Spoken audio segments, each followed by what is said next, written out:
Bayangkan, berada di dalam sebuah lambung besi raksasa yang gelap, pengap, dan terguncang hebat. Di luar sana, kegelapan fajar mendadak robek oleh ratusan kilatan peluru tajam berwarna merah yang melesat ke arah Anda. Satu hantaman telak, dan seluruh isi pesawat bisa meledak hancur di udara. Ini bukan adegan film aksi Hollywood. Ini adalah kenyataan maut yang dihadapi oleh para kru penerbang TNI Angkatan Udara dan ratusan prajurit komando, tepat pada fajar subuh, tanggal 7 Desember 1975, di langit Dili, Timor Timur. Hari itu, sebuah misi rahasia bersandi Raja Wali Flight diluncurkan. Sebuah operasi lintas udara terbesar dalam sejarah militer Indonesia, di mana burung besi bernama C-130B Hercules harus menerjang barisan pertahanan musuh demi mengantarkan Satgas Seroja ke garis depan. Bagaimana kisah selengkapnya? Pastikan Anda sudah klik tombol subscribe dan nyalakan loncengnya, karena kita akan masuk ke dalam salah satu sejarah pertempuran udara paling heroik yang pernah tercatat. Sebelum kita masuk ke detik-detik penerjunan yang menegangkan, mari kita kenali dulu sang legenda, Lockheed C-130B Hercules. Burung besi ini bukan pesawat angkut biasa. Diproduksi oleh pabrikan Lockheed di Amerika Serikat pada akhir tahun 1959. Varian tipe B ini dirancang sebagai pesawat angkut taktis berat bermesin 4 turboprop Allison T-557 yang mampu menyemburkan tenaga hingga 4.000 tenaga kuda pada tiap mesinnya. Dengan bentang sayap mencapai 40 meter, raksasa udara ini mampu mengangkut beban kargo hingga 19 ton, atau membawa sekitar 64 hingga 92 pasukan penerjun payung bersenjata lengkap. Salah satu keunggulan utamanya yang membuat pesawat ini sangat dicintai di medan perang adalah pintu rampa belakang, atau ramp door, serta kemampuan lepas landas dan mendarat di landasan tanah yang pendek dan darurat.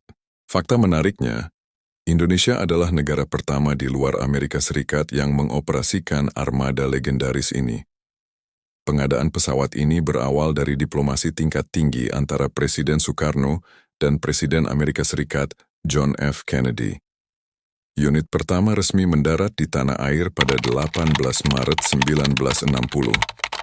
Pesawat-pesawat inilah yang nantinya diberi nomor registrasi awal berkode T atau Transport, seperti T-1301 dan T-1303,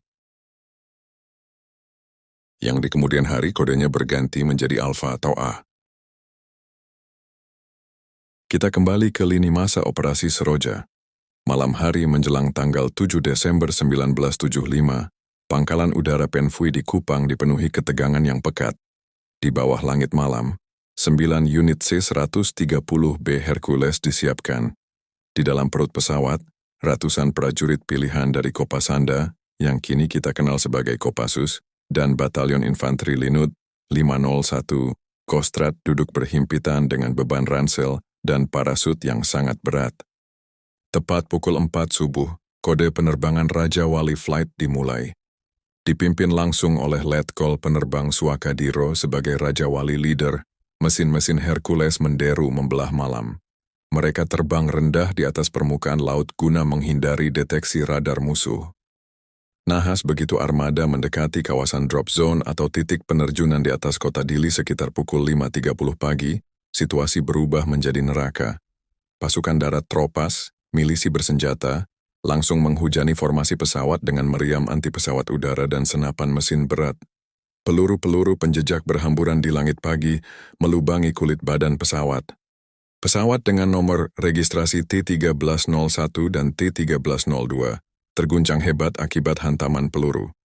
Namun para pilot TNI AU tetap memegang kendali kokpit dengan dingin. Mereka menolak untuk mundur. Operasi Seroja hanyalah satu dari sekian banyak lembaran emas yang diukir oleh C-130B Hercules Indonesia.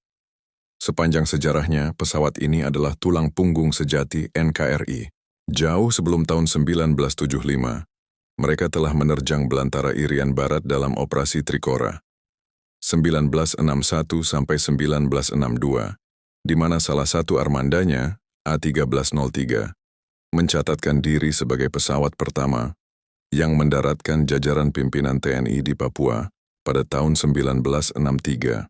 Mereka juga terlibat dalam konfrontasi operasi Dwikora di perbatasan Kalimantan.